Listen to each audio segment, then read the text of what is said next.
इस वक्त ओबितो अब उचिहा कबीले के अस्तित्व या विनाश के बारे में सोच ही नहीं रहा था। उसने सीधे नारुतो द्वारा बदले गए काकाशी पर हमला कर दिया। उसके लिए अब फर्क नहीं पड़ता था कि सामने वाला कौन है। जो भी उसकी असली पहचान जान चुका है, उसे जिंदा छोड़ना नामुमकिन था। उधर दूसरी ओर सास्के अपनी जिंदगी के सबसे अंधेरे पल से गुजर रहा था। रात में घर लौटते वक्त उचिहा कबीले की जो गलियां कभी जानी पहचानी थीं, अब हर तरफ खून से सनी पड़ी थीं। चारों ओर खून के तालाब में पड़े बिल्कुल निश्चल लोग दिखाई दे रहे थे। जब वह घबराया हुआ हालत में घर पहुंचा तो उसकी आंखों के सामने जो दृश्य आया वो उसके माता पिता के खून से लथपथ पड़े निर्जीव शरीर थे। और इस पूरे नरसंहार का जिम्मेदार कोई और नहीं बल्कि उसका सबसे प्रिय इंसान, उसका अपना बड़ा भाई था। ठीक उसी तरह जैसे कभी 9 पूंछ वाले के पिछले जीवन में हुआ था। इस भयानक मानसिक आघात के चलते सास्के की शारिंगन शक्ति जाग उठी। लेकिन इस बार फर्क यह था कि इस जीवन में वह लगातार नारुतो के साथ ट्रेनिंग करता रहा था। उसकी चक्रा क्षमता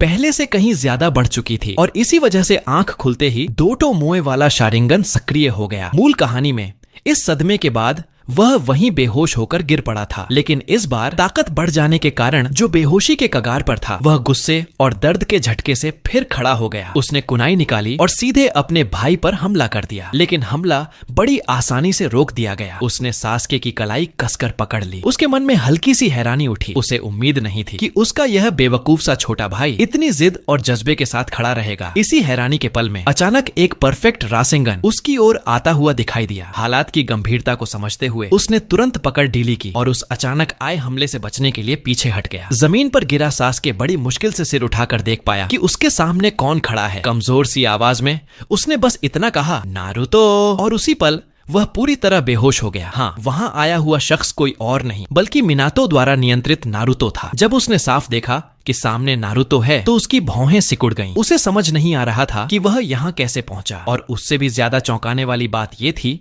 कि जो जुत्सु उसने अभी देखा वह चौथे होकागे की पहचान था और नारुतो ने वह तकनीक पहले ही सीख ली थी। उसकी इसी झेक के दौरान मिनातो नियंत्रित नारुतो ने जमीन से सास्के को उठाया और वहां से निकलने लगा। यह देख उसने तुरंत त्सुकुयोमी सक्रिय कर दिया और उसे जेनजुत्सु की दुनिया में खींच लिया। लेकिन जेनजुत्सु स्पेस में पहुंचते ही वह अचानक ठिठक गया क्योंकि उसके सामने जो खड़ा था वह नारुतो नहीं था बल्कि वह चेहरा था जिसे वह पहचानता तो था, लेकिन जो उसके लिए अब बहुत दूर हो चुका था। चौथे होकागे नामिकाजे मिनातो। उसी क्षण उसके विचार बेकाबू हो उठे। अब उसे सब समझ आ गया था। यही वजह थी कि नारुतो अपनी उम्र से कहीं ज्यादा ताकतवर था। असल में मिनातो लगातार उसके भीतर रहकर उसे सिखा रहा था। उसे रोकने के लिए मिनातो ने उसे अपनी मौजूदगी की वजह बताई और वह भविष्य भी बताया जो उसे 9 पूंछ वाले से पता चला था। सारी सच्चाई जान लेने के बाद वह काफी देर तक चुप रहा। अब जाकर उसे एहसास हुआ कि इस सब का असली कारण बस कुछ ऐसे जिद्दी लोग थे जो शांति की एक गलत परिभाषा के पीछे भाग रहे थे। उनकी बनाई हुई इस व्यवस्था में खुद को समझदार समझने वाले लोग एक दूसरे का खून बहा रहे थे और असली साजिशकर्ता पीछे बैठकर सबका फायदा उठा रहे थे। यह पूरी तस्वीर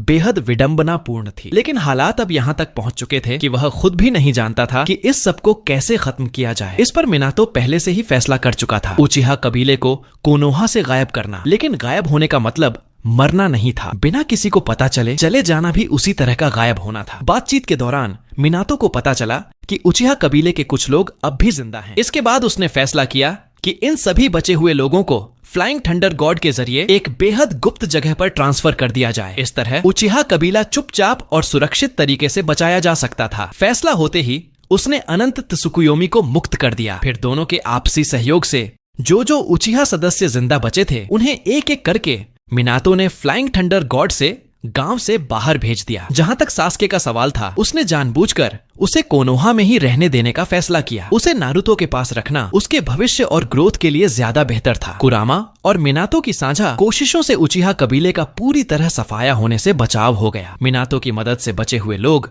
चुपचाप कोनोहा से बाहर पहुंचा दिए गए। सास्के को लेकर फैसला वहीं रखा गया। उसे नारुतो के साथ ही रहने दिया गया। अपने कबीले के शवों के अपमान से बचाने के लिए गांव छोड़ने से पहले उसने उचिहा क्षेत्र को आग के हवाले कर दिया। इसके बाद वह तयशुदा जगह पर पहुंचा जहां उसे नकाब पोश आदमी से मिलना था। लेकिन वहां उसे वह नहीं मिला, बल्कि सामने खड़ा था एक ऐसा शख्स जिससे दोबारा मिलने की उसने कभी कल्पना तक नहीं की थी। उचिहा शिसुई अपने पुराने सबसे करीबी दोस्त को दोबारा देखकर वह स्तब्ध रह गया। लेकिन हैरानी इस बात की नहीं थी कि वह जिंदा था, बल्कि इस बात की थी कि मिनातो द्वारा बताए गए भविष्य में कभी यह जिक्र नहीं था कि शिसुई जीवित रहेगा। तेज दिमाग वाले इटाची ने तुरंत समझ लिया कि इतिहास की धारा बदल चुकी है। पूछने पर पता चला कि शिसुई को ओबितो ने बचाया था और बाद में वह एक छोटे संगठन में शामिल हो गया। इस बार वह उसी के कहने पर इटाची को लेने आया था। अपने दोस्त को दोबारा देखकर वह भीतर से बेहद भावुक हो गया। बातें करते करते उसकी नजर अनजाने में शिसुई की आंखों पर बंधी काली पट्टी पर चली गई। नजर पड़ते ही शिसुई ने खुद ही समझा दिया, यह नई आंख उसे ओबितो ने दी थी, लेकिन अभी उस पर पूरा कंट्रोल नहीं है, इसीलिए वह उसे दिखाना नहीं चाहता। यह जवाब सुनते ही इटाची का दिल भीतर से बैठ गया, क्योंकि न तो वह दोनों के बीच का पुराना संकेत मिला सका और न ही शिसुई ने कबीले के साथ हुए नरसंहार को लेकर कोई सवाल किया। ऐसा लगा जैसे उसे अब इन बातों से कोई मतलब ही नहीं रहा। हालांकि उसने अपने चेहरे पर कोई भाव उभरने नहीं दिया। बेहद सधी हुई अदाकारी से उसने कुछ भी जाहिर नहीं होने दिया। थोड़ी देर की खामोशी के बाद उसने शिसुई से पहले निकलने को कहा, कहते हुए कि उसे अभी कोनोहा के उच्च अधिकारियों से कुछ बात करनी है। इसके बाद दोनों अलग अलग दिशाओं में चले गए। उसी समय एक गुप्त स्थान पर तीसरे होकागे उसके आने का इंतजार कर रहे थे। काफी देर तक प्रतीक्षा के बाद वहां कोई नहीं आया। सिर्फ हवा को चीरती हुई एक कुनाई आकर जमीन में धंस गई। उस कुनाई से एक कागज बंधा हुआ था। जिस दिशा से वह आई थी उधर देखने पर तीसरे होकागे को आसमान में उड़ता हुआ एक कौवा दिखा, जो अंधेरे में गायब हो गया। कागज खोलने पर उसमें 2 संदेश लिखे थे। पहला संदेश सास्के को सुरक्षित रखने की जगह के बारे में था, लेकिन जैसे ही उन्होंने दूसरा संदेश पढ़ा तो इतना शांत स्वभाव होने के बावजूद वह वहीं ठिठक गए। उसमें लिखा था, उचिहा शिसुई का संभावित टारगेट अकात्सुकी है। उधर रेत के तूफानों से घिरे लोलान के प्राचीन खंडहरों में उचिहा कबीले के बचे हुए लोग चुपचाप बसाए जा चुके थे। आज से वे सभी यहीं छिपकर जीवन बिताने वाले थे। अगले दिन कोनोहा में उचिहा कबीले के सफाई की खबर फैल गई। आधिकारिक तौर पर सास्के को इकलौता जीवित सदस्य बताया गया। इसके बाद तीसरे होकागे ने अन्य सभी देशों को 2 S रैंक अपराधियों की घोषणा भेजी। कोनोहा का गद्दार घोषित करते हुए उचिहा नरसंहार का दोषी उचिहा इटाची और बहुत पहले लापता हो चुका चौथे होकागे पर हमले में शामिल होने का संदेह पूर्व कोनोहा जोनिन उचिहा शिसुई। इसी दौरान सास्के अपनी जिंदगी के सबसे अंधेरे दौर से गुजर रहा था। एक ही रात में उसने अपने माता पिता, अपने कबीले के लोग और अपना बड़ा भाई सब कुछ खो दिया। लेकिन राहत की बात यह थी कि इस जीवन में वह पूरी तरह अकेला नहीं था। उसके आसपास अब भी दोस्त मौजूद थे। सास्के की कहानी जानने के बाद नेजी खुद उससे मिलने और बात करने आया। कभी नेजी के पिता ने मुख्य परिवार की रक्षा करते हुए अपनी जान दे दी थी। पिता की मौत के बाद उसकी माँ भी गहरे दुख में घुलती चली गई। इस तरह खोने का दर्द नेजी ने सास्के से भी पहले चखा था। इसी वजह से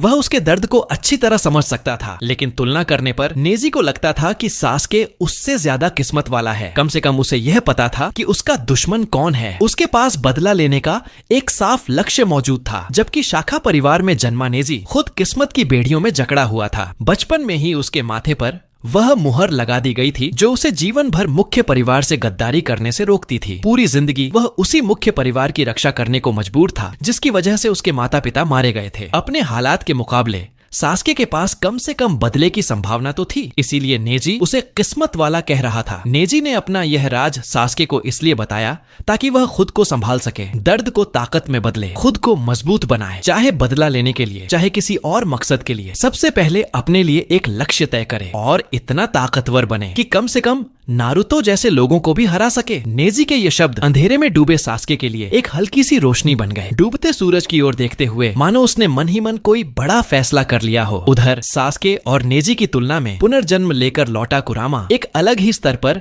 खोने के मतलब को समझता था। पिछले जीवन में एक दुश्मन को हराने के लिए उसे अपनी जान देनी पड़ी थी और नारुतो से जुदा होना पड़ा था। इसी वजह से पुनर्जन्म के बाद उसने यह कसम खा ली थी, इस जीवन में वह नारुतो को कभी खोने नहीं देगा और न ही खुद को। इसके लिए जरूरी था कि वह नारुतो को पहले से कहीं ज्यादा ताकतवर बनाए। लेकिन इससे पहले मिनातो द्वारा नारुतो के शरीर को नियंत्रित करके लगातार फ्लाइंग थंडर गॉड का इस्तेमाल और कबीले के लोगों को ट्रांसफर करने के कारण उसकी चक्रा लगभग खत्म हो चुकी थी। अब वह उस हद तक पहुंच चुका था जहां वह नारुतो के भीतर से पूरी तरह गायब होने वाला था। हालांकि कुरामा की चक्रा तो भरपूर थी, लेकिन मिनातो के लिए उसे अपनी चक्रा में बदलना काफी समय लेने वाला था। इसी वजह से इस दौरान नारुतो की ट्रेनिंग की जिम्मेदारी पूरी तरह कुरामा पर आ गई। कुरामा से चक्रा लेने के बाद मिनातो गहरी नींद में चला गया। रात होते ही कुरामा ने नारुतो को उसकी चेतना की दुनिया में खींच लिया। पहले भी ऐसा हो चुका था, इसलिए दोबारा कुरामा को देखकर नारुतो को कोई खास हैरानी नहीं हुई। थोड़ी सी बातचीत के बाद कुरामा ने बताया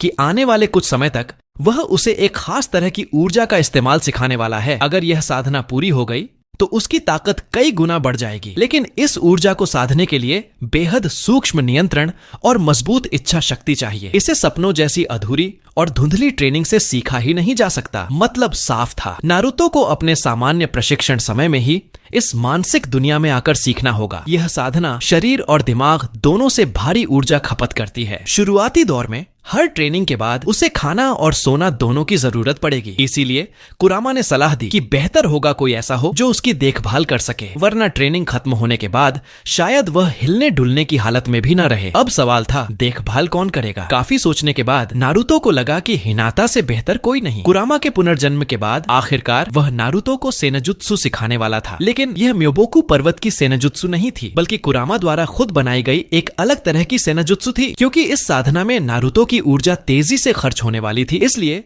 कुरामा ने एक बार फिर जोर देकर कहा, किसी का साथ होना जरूरी है। कुरामा की सलाह के मुताबिक सबसे पहले किसी को उसकी देखभाल के लिए ढूंढना जरूरी था। अगले दिन निंजा अकादमी पहुंचने के बाद नारुतो ने सीधे हिनाता से कहा कि वह स्कूल के बाद उसके साथ घर चले। एक ही लाइन में कही गई इस बात से हिनाता का चेहरा तुरंत लाल पड़ गया। उसके मन में पहला ख्याल यही आया, इतनी जल्दी? लेकिन जैसे ही नारुतो ने साफ किया कि बात ट्रेनिंग से जुड़ी है, उसे समझ आ गया कि वह गलत सोच बैठी थी। थोड़ा शर्माते हुए उसने तुरंत हाँ कर दी। शाम को स्कूल खत्म होने के बाद नारुतो उसे अपने घर ले आया। अब आगे जो होने वाला था उसकी जिम्मेदारियां साफ बांटी गईं। नारुतो मानसिक दुनिया में साधना करने वाला था और हिनाता का काम था, अगर वह 1 घंटे से ज्यादा बिल्कुल हिले डुले बिना बैठा रहे तो एक लकड़ी से जोर से उसके सिर पर मारना जब तक वह होश में न आ जाए। यह सुनकर हिनाता पूरी तरह कंफ्यूज हो गई। यह कैसी अजीब ट्रेनिंग है? लेकिन बात पूरी होते ही नारुतो बिना कुछ और समझाए जमीन पर पालथी मारकर बैठ गया और आंखें बंद कर लीं। अगली ही पल जब उसने आंखें खोली, वह सीधे कुरामा के सामने खड़ा था। उसके सामने हवा में तैरते हुए अलग अलग आकार के कई प्राकृतिक ऊर्जा के गोले दिखाई दे रहे थे। नारुतो को देखकर कुरामा हल्के से मुस्कुराया और पूछा, तैयार हो? नारुतो उत्साह से बोला, शुरू करो, अब और इंतजार नहीं हो रहा। वह किसी नए ट्रम्प कार्ड को हासिल करने के लिए बेताब था। कुरामा ने भी देर नहीं की। उसने पंजा घुमाया और एक ऊर्जा गोला सीधे नारुतो की ओर भेज दिया। वह ऊर्जा उसे पूरी तरह लपेट गई। लेकिन अगले ही पल नारुतो पत्थर की मूर्ति बन चुका था। यह देखते ही कुरामा समझ गया कि कोशिश नाकाम रही। अभी जो ऊर्जा दी गई थी वह उसकी सहन शक्ति से ज्यादा थी। हालांकि यह मानसिक पत्थरीकरण था, इसमें जान का खतरा नहीं था। 1 घंटे बाद जैसे ही असली शरीर को झटका लगेगा वह जबरदस्ती जाग जाएगा और यही काम हिनाता को करना था। 1 घंटे बाद हकीकत की दुनिया में जैसे ही लकड़ी जोर से उसके सिर पर पड़ी, वह तेज दर्द के साथ होश में आ गया। हालांकि नाकाम रहा था, लेकिन नारुतो ने हिम्मत नहीं हारी। हिनाता के साथ एक कटोरी इंस्टेंट नूडल्स खाने के बाद वह फिर से मानसिक दुनिया में लौट गया। पिछली गलती से सीख लेकर इस बार कुरामा ने थोड़ा छोटा ऊर्जा गोला चुना, लेकिन नतीजा वही रहा। जैसे ही वह ऊर्जा उसके शरीर में दाखिल हुई, वह फिर से पत्थर बन गया। यह देखकर कुरामा बस हल्का सा हंसा। लगता था कि इस सेनजुत्सु को पूरी तरह साधने में अभी काफी वक्त लगेगा। इधर जब नारुतो साधना में लगा था, उधर इटाची शिसुई के साथ उस संगठन के एक गुप्त अड्डे पर पहुंचा। यहाँ अपनी पहचान छिपाने के लिए ओबितो एक मजाकिया से किरदार आवाई बन चुका था। पिछली बार की तरह इटाची ने औपचारिक रूप से उस संगठन में फिर से प्रवेश किया। इसके बाद पेन के नेतृत्व में वह अन्य सदस्यों से मिलने गया। किसामे और ओरोचिमारू जैसे चेहरों को देखकर उसे कोई खास हैरानी नहीं हुई। लेकिन जब एक गुलाबी से चेहरे वाला किशोर सा दिखने वाला आदमी उसके सामने आया तो उसके भीतर गहरा झटका लगा। उसे यकीन नहीं हुआ कि धुंध गांव से लापता चौथा मिजुकागे यहीं मौजूद होगा। उसके शांत चेहरे को देखकर इटाची ने अंदाजा लगाया कि शायद वह जेंजुत्सु या किसी कठपुतली तकनीक के असर में है। इसके बाद पेन ने सभी को जोड़ियों में बांट दिया, इटाची को किसामे के साथ और सासोरी को शिसुई के साथ। फिर सब अपनी अपनी जिम्मेदारियों पर काम करने निकल पड़े। पलक झपकते ही 1 साल बीत गया। हिनाता की लगातार लकड़ी थेरेपी के बीच आखिरकार नारुतो कुरामा द्वारा सिखाए गए उस विशेष मोड को सफलता से सीख गया। इस वक्त सील के सामने खड़े होकर जैसे ही उसने दोनों हथेलियां आपस में टकराईं, उसकी आंखों के कोनों पर लाल रंग की छाया उभर आई और उसकी वे नीली आंखें अब पहले जैसी नहीं रहीं। अब एक खतरनाक आभा से भरी गहरी लाल पुतलियों में बदल चुकी थीं। उसके चारों ओर एक ऐसी शक्ति फैल रही थी जो बेहद ताकतवर होते हुए भी पूरी तरह नियंत्रित और शांत थी। नारुतो ने हैरानी से अपने शरीर को देखा। उसे महसूस हो रहा था कि उसका शरीर पहले से कहीं ज्यादा हल्का हो गया है। सेंसिंग क्षमता कई गुना बढ़ चुकी थी। यही था कुरामा द्वारा बनाया गया नया सेज मोड। हालांकि नारुतो ने इसे खुद एक नया नाम दे दिया, इन्फिनिट मोड। वह अभी अपनी कामयाबी की खुशी में डूबा ही था कि अचानक उसके पीछे से एक बेहद नरम और अपनापन भरी आवाज आई। हैरानी से उसने पलट कर देखा। पीछे खड़ा था मिनाटो। यह पहला मौका था जब पिता और बेटे की औपचारिक तौर पर आमने सामने मुलाकात हो रही थी। सुनहरे बाल, नीली आंखें और खुद से कहीं ज्यादा परिपक्व और आकर्षक चेहरा देखकर नारुतो को अजीब सा एहसास हुआ। उसे लग रहा था मानो वह इस शख्स को पहले भी कहीं देख चुका है। जब उसे पता चला कि वह शख्स उसका पिता है और साथ ही कोनोहा का महान नायक चौथा होकागे, तो उसने बिना सोचे एक मुक्का उसके पेट में जड़ दिया। यह देखकर कुरामा भी पल भर के लिए चौंक गया। पिछले जीवन में जब दोनों की मुलाकात हुई थी वह एक अलग मानसिक स्थान में हुई थी जहां कुरामा मौजूद नहीं था। वह अभी नारुतो की प्रतिक्रिया को समझ ही रहा था कि उसने अचानक मुक्का वापस खींच लिया और अपने पिता को जोर से गले लगा लिया। रोते हुए वह बोला, सपनों में जो आवाज हमेशा मुझे बुलाती थी वह आप ही थे पापा, मैं पहचान गया था। उस पल नारुतो बेहद खुश भी था और भावुक भी। उसे पहली बार एहसास हुआ कि उसके भी परिवार है, वह भी अपने पिता की निगरानी में बड़ा हुआ है, वह कभी अकेला नहीं था। जब उसकी भावनाएं धीरे धीरे शांत हुईं, तो मिनातो ने अपनी जिंदगी के बारे में बताया। उसने नारुतो की माँ कुशिना का भी जिक्र किया और बदले में नारुतो भी पिछले 1 साल में घटी हर बात अपने पिता को बताता गया। वो सब कुछ जो मिनातो नहीं जानता था। चुपचाप पिता पुत्र की इस बातचीत को देखते हुए कुरामा की नजर भी नरम पड़ गई। कभी नारुतो की सुरक्षा को ध्यान में रखते हुए कुरामा ने मिनातो से कहा था कि सच उसे जल्दी न बताया जाए, लेकिन अब नारुतो की बुनियाद मजबूत हो चुकी थी। वह उन तकनीकों में निपुण हो चुका था जिनके दम पर मिनातो ने कभी पूरे निंजा जगत में दबदबा बनाया था। Flying thunder God, ceiling jutsu और वह सेज मोड जो उसके भविष्य को अनंत संभावनाओं से भर देता था। और यह ताकत उसके साथ साथ लगातार बढ़ती ही जाने वाली थी। ऐसे में आज के निंजा जगत में शायद ही कोई ऐसा बचता जो नारुतो के लिए खतरा बन सके। जहाँ तक ओत्सुत्सुकी कबीले की बात थी, सील खुलने के बाद वे भी कोई बड़ी समस्या नहीं रहने वाले थे। अब नारुतो अपने अतीत और भविष्य को जानने के पूरी तरह योग्य था। कुरामा को पूरा भरोसा था कि वह सही रास्ता ही चुनेगा। अतीत से लौटकर कुरामा ने उसे एक अलग ही तरह की सेनाजुत्सु सिखाई थी। मिनाटो और कुरामा की संयुक्त ट्रेनिंग में नारुतो अपनी उम्र से कहीं ज्यादा ताकतवर बन चुका था। यहाँ तक कि पिछले जीवन में जिन्हें जीनियस कहा जाता था, नेजी और सास्के, इस बार उन्हें भी वह आसानी से दबा लेता था। और अब नेजी और सास्के दोनों ने नारुतो को हराने को ही अपना लक्ष्य बना लिया था। नारुतो के नेतृत्व में नेजी, सास्के और हिनाता निंजा अकादमी से ग्रेजुएट होने से पहले ही साधारण चूनिन से भी ऊंचे स्तर की ताकत हासिल कर चुके। कुछ समय बाद सभी ने निंजा अकादमी से सफलतापूर्वक स्नातक किया। नेजी, टेंटेन और रॉक ली तीसरी टीम में रखे गए। उनके शिक्षक थे माइट गाय। वहीं नारुतो, सास्के और हिनाता 7वीं टीम में पहुंचे। उनके जॉनिन इंचार्ज थे काकाशी। पहले काकाशी ने तीसरे होकागे के कहने पर नारुतो की ताकत की एक बार परीक्षा ली थी। उस समय वह नकाब पहने हुए था, इसीलिए नारुतो उसे पहचान नहीं पाया। इसी वजह से जब उसने काकाशी को दोबारा देखा तो उसे बार बार यही लग रहा था, यह चेहरा कुछ ज्यादा ही जाना पहचाना है। टीम 7 के सदस्य पहली बार एक साथ इकट्ठा हुए। काकाशी ने सबसे पहले सबको अपना अपना परिचय देने को कहा। रिवाज के मुताबिक किसी भी मिशन पर जाने से पहले उसे एक ट्रेनिंग टेस्ट लेना था, लेकिन अब तक वह नारुतो, सास्के और हिनाता की ताकत काफी हद तक समझ चुकी थी। ऐसे में कोई बच्चों जैसी ड्रिल कराने का कोई मतलब नहीं रह गया था। इसलिए काकाशी ने फैसला किया, अगले दिन सीधा कॉम्बैट प्रैक्टिस होगी। इतना कहकर उसने तीनों को घर जाकर तैयारी करने के लिए भेज दिया। रात को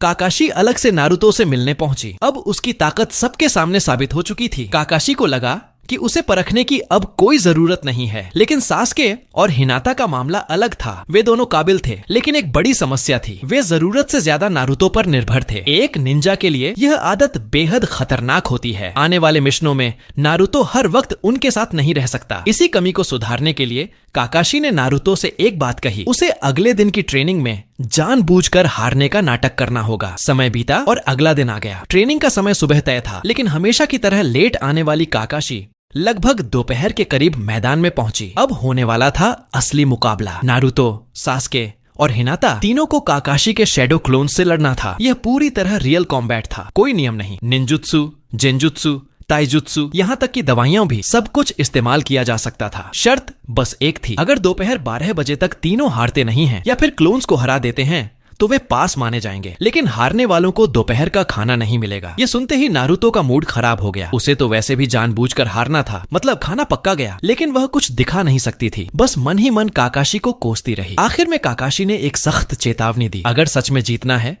तो उसे मारने की नियत से लड़ना होगा, वरना जीत मुमकिन नहीं। इतना कहकर उसने 3 शैडो क्लोन बनाए। तीनों बच्चे अलग अलग फैल गए, हर कोई एक एक क्लोन के सामने खड़ा था। लेकिन सास्के और हिनाता नारुतो की असली ताकत जानते थे। अगर वह इतनी आसानी से हार जाती तो शक होना तय था। इसीलिए काकाशी ने नारुतो पर एक पाबंदी लगा दी। उसकी तेज शून्यशिन तकनीक बहुत मशहूर थी। इस बहाने काकाशी ने जमीन पर एक बड़ा सा गोला बना दिया। आदेश साफ था, नारुतो सिर्फ उसी दायरे के अंदर लड़ेगी। बाहर कदम रखते ही सीधी हार। सब तय होते ही सबसे पहले नारुतो वाला मुकाबला शुरू हुआ। काकाशी का शैडो क्लोन बिजली की रफ्तार से आक्रामक हमला करने लगा और नारुतो ने कमाल की एक्टिंग की। ऐसा दिखाया जैसे वह पूरी तरह दब चुकी हो। यह देखकर सास्के और हिनाता दोनों चौंक गए। उन्हें यकीन नहीं हुआ कि क्लोन इतना ताकतवर हो सकता है। सास्के ने दूर से मदद करने की कोशिश की, लेकिन उसका सामना कर रहा क्लोन उसे मौका देने वाला नहीं था। वह सीधे उस पर टूट पड़ा और उसे उलझा लिया। फिर भी सास्के बार बार मौका ढूंढता रहा कि किसी तरह क्लोन को चकमा देकर नारुतो की मदद कर सके। इसके उलट हिनाता ज्यादा शांत थी। पहले पल में वह भी मदद करना चाहती थी, लेकिन जैसे ही क्लोन ने रास्ता रोका, उसने पूरा ध्यान अपने सामने वाले दुश्मन पर लगा दिया। उसने ह्यूगा कबीले की जेंटल फिस्ट तकनीक से लड़ाई शुरू कर दी। उधर नारुतो की तरफ तीनों की जबरदस्त एक्टिंग के बीच उसने जानबूझकर एक गलती की। काकाशी के क्लोन ने उसके कंधे को भेद दिया और वह लड़खड़ाकर उस दायरे से बाहर गिर गई। यह देखते ही हिनाता घबरा गई और इसी पल उसकी तरफ की लड़ाई